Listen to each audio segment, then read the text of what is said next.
Lev Vygotsky was a Soviet developmental psychologist who was very interested in, amongst other things, the way that human beings acquire skills.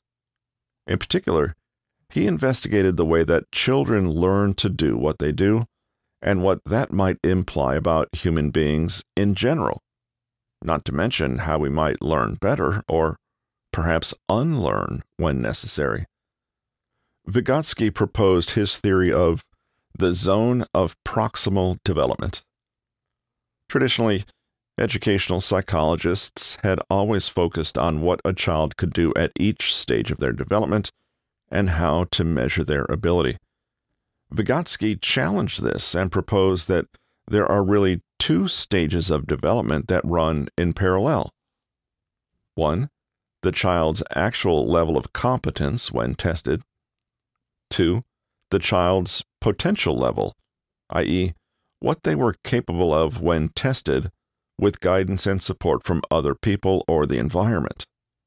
So, Vygotsky noticed that, for example, Child A would perform at level 5 and Child B would perform at level 6, but when given help and guidance, Child A was able to perform at level 8, while Child B was able to perform at level 7.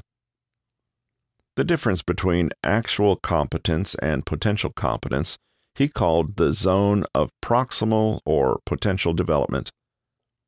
Importantly, this zone varied in size across different children. Now, this might not seem like such a big deal. Does it matter how much you can do with help?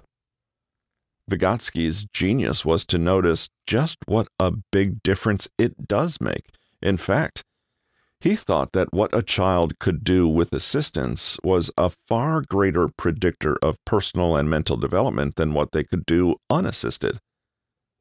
As he explained it, what a child can do today with assistance, he can do tomorrow unassisted. In our example, it's actually Child A who has less initial competence who will learn and develop the most. You may have noticed yourself how children take part in this process all the time. When they play games of pretend, they always assume the role of someone with far greater competencies than themselves. Identifying with this greater role and carefully monitoring themselves so they emulate it perfectly is precisely how they move from their actual skill level to learning something new. Role play, usually of adult characters, requires additional attention, self-awareness, reflection, and adjustment on the part of the child, who must continually make sure they remain in character. As they do so, they learn. We can understand this zone to be the very place where learning occurs. If you only ever do what you already know how to do, then, naturally, you'll fail to learn. But if you attempt to do something you cannot even begin to do, even with help, you will also fail to learn. You need, as it were, that middle spot where you have mental training wheels. In this zone, individuals can learn and acquire new skills with the guidance of a more knowledgeable other, MKO, such as a teacher, mentor, or parent. This zone represents the space where learners can progress from basic abilities to more complex tasks with the support and assistance of someone who possesses greater knowledge and expertise in the subject matter. Vygotsky's concept highlights the importance of supportive learning environments to facilitate effective education and skill development, too. In other words, it's not just people who can guide and support new competencies until they're strong enough to stand on their own. In this second category of support, we can include things like tools and technology of all kinds. Learning to speak is an example of the ZPD, where children are immersed in an environment with skilled adults who provide constant feedback and various aids or scaffolds to enhance their verbal communication. Revisiting our stages of mastery from the previous section, we can see how increasing competence also arises in a social context. 1. Unconscious incompetence. You don't know how to tie your shoelaces. Frankly, you don't even understand what shoelaces are for and don't care. 2. Conscious competence. Everyone at kindergarten is learning to tie shoelaces, and you're suddenly aware that you don't, and it's quite hard. Conscious competence. Your mom holds your hands in hers as she slowly shows you the movements you need to do. Gradually, you mimic her and get better and better at making the knot, till she can take her hands off yours and you can tie the bow yourself. You think that's pretty good. 4. Unconscious competence. You're now middle-aged and tie your shoes literally without thinking about it.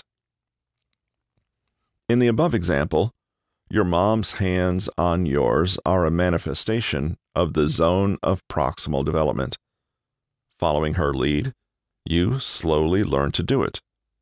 Had nobody bothered to teach you this skill, chances are you would have taken a lot longer to figure it out for yourself. It was against the scaffolding of your mother's skillful help that you tied your own fledgling efforts to at first. Your learning was not so much about your intelligence or creativity, but your ability to work with someone who knew how to do what you were still unable to.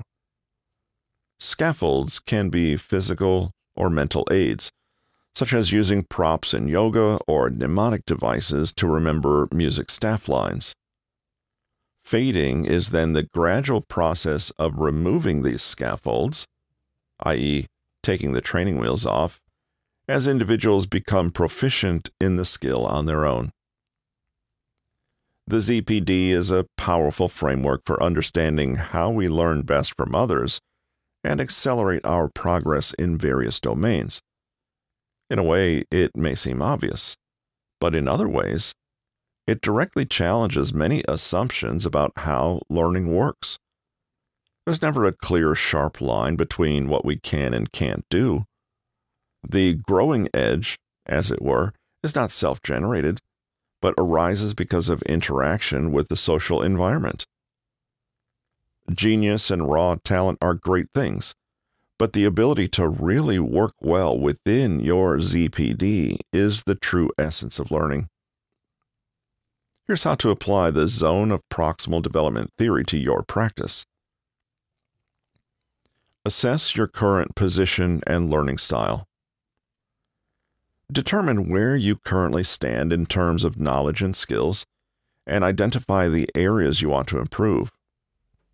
Understand how you learn best, whether it's through modeling, detailed instructions, hands-on practice, etc.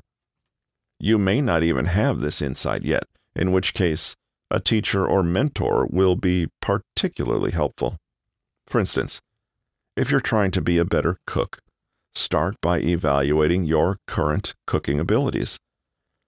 Identify the types of dishes you can already cook confidently, and those that might be a step up from your current level.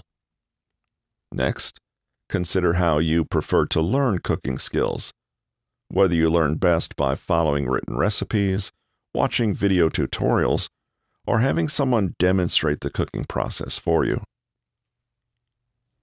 Seek out a more knowledgeable other, MKO. Look for someone who possesses expertise in the skills you want to develop. This could be a teacher, a tutor, a peer, an expert, or even online tutorials. Communicate your preferred learning style to the MKO and seek their guidance and support in acquiring new skills. For instance, engage with your chosen MKO or resource to learn new cooking skills and recipes. Pay attention to their instructions, techniques, and tips. Use their skill to bootstrap your own. As you try out new recipes, follow along with the guidance provided. It's essential to have a learning-oriented mindset, embrace mistakes as part of the learning process, and be open to feedback and improvement. If instead your mindset is fixed, I'll only ever know what I know now, and you find errors and corrections humiliating, you'll be passing up on the precious chance to learn more quickly and more effectively. Test and apply the new skill independently. After working with the MKO, practice the new skill on your own. Assess whether you have internalized the instructions and feedback received during the learning process. If you feel confident and capable of applying the skills independently, you have successfully progressed within your zone of proximal development. Continue this process of learning, seeking new MKOs and advancing your skills. After cooking the new meals with the guidance of the MKO or resource, evaluate your results and assess your learning. Ask yourself if you have successfully internalized the techniques and instructions. Are you now able to cook the dish independently? If you feel confident and satisfied with your cooking, you have effectively advanced within your zone of proximal development for cooking that particular dish. Congratulations! Crack out the wine and enjoy it. The Yerkes-Dodson Law. A closely related principle is called the Yerkes-Dodson Law. Even if you're not familiar with this term, however, you've probably experienced it firsthand in your own life. An example will illustrate the idea neatly. Tyler has just landed his first job out of college and is thrilled. He's pretty nervous, but the pressure seems to fire him up and he's full of energy for the first few months, loving the new challenge and feeling inspired to push out of his comfort zone a little. Life is good. He's learning new things constantly, rising to challenges, and earning a name for himself. After a year, he's promoted. He can't believe his luck. Everyone around him admires how much he is thriving. That beautiful state of mind called flow, he's in it all day, every day. In a year's time, he gets promoted again, this time to a formidable role known for making high demands on people.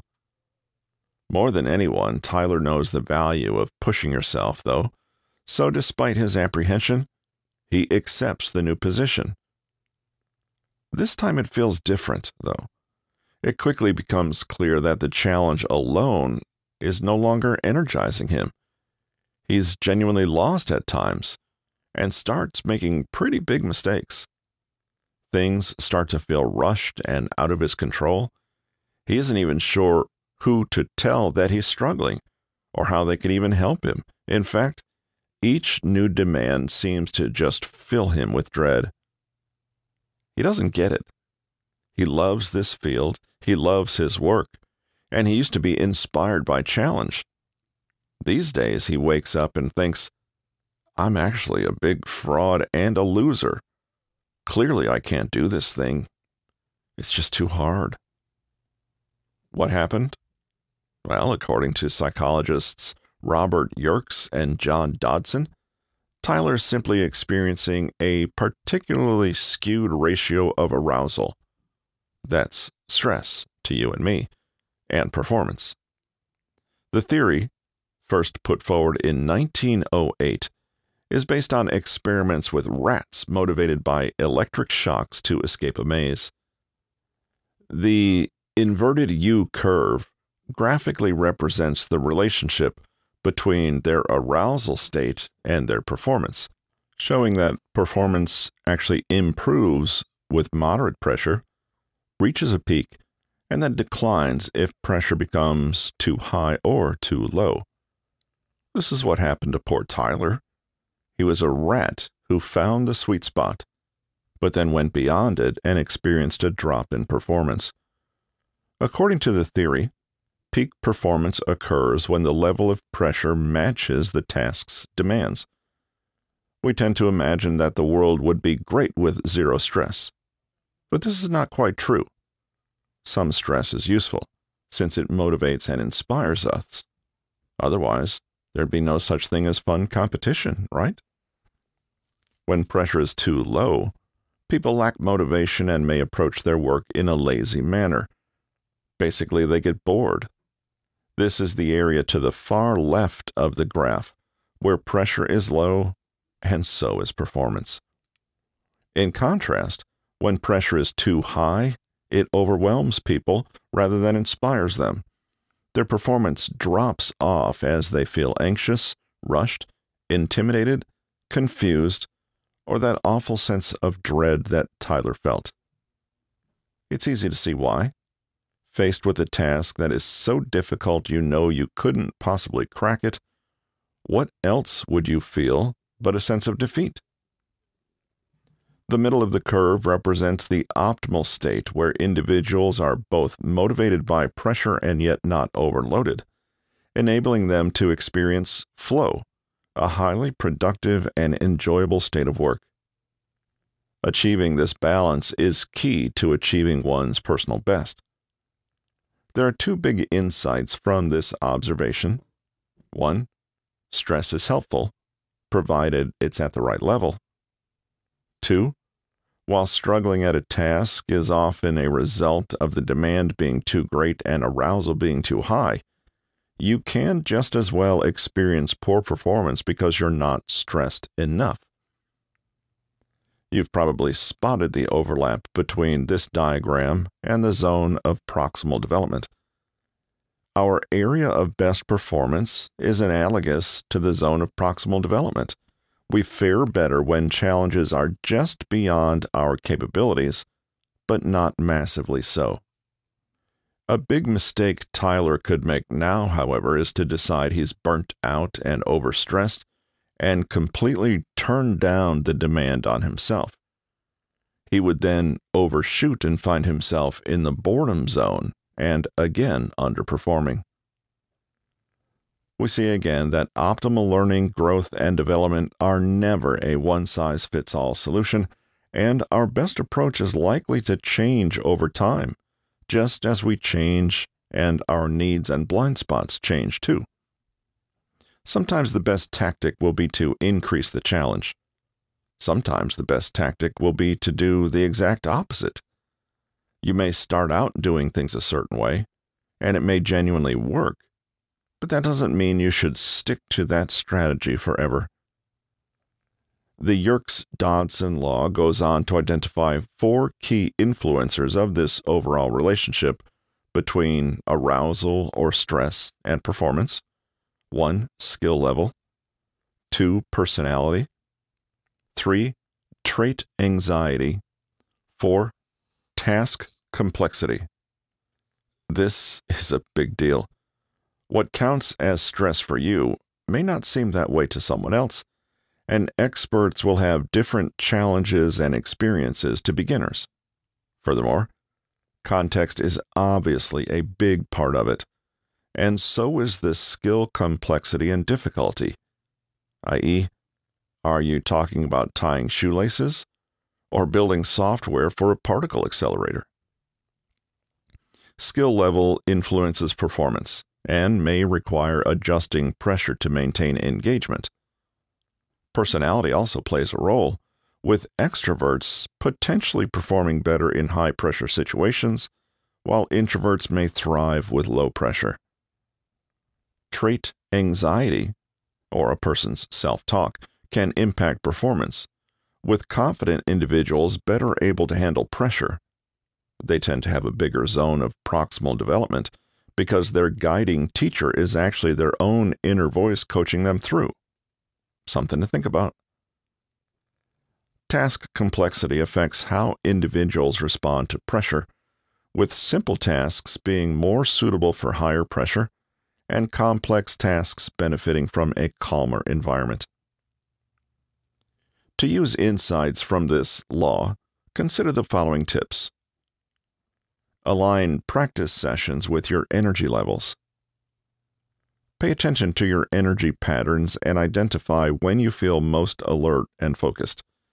Schedule your practice sessions during these peak energy times. This will enable you to make the most of your cognitive abilities and enhance your learning experience. Reserve periods of low energy for lighter tasks or breaks, allowing you to recharge. And don't forget also to schedule the most challenging task at the beginning of your peak energy zone. Find the optimal challenge level. Understand that practicing a new skill requires finding the right balance between difficulty and your current abilities. For simpler aspects of the skill or tasks you've already mastered, challenge yourself by increasing the complexity or speed. On the other hand, for more intricate or challenging aspects, slow down and break them down into smaller, manageable steps. Adjusting the challenge level to match your current proficiency will help you stay engaged and make steady progress. Manage stress and avoid extremes. Recognize that too much stress or pressure can hinder your learning process, while too little can lead to complacency or lack of motivation. Maintain a healthy level of challenge that stretches your abilities without overwhelming you. Be aware of signs of stress or burnout and take regular breaks to relax and recharge.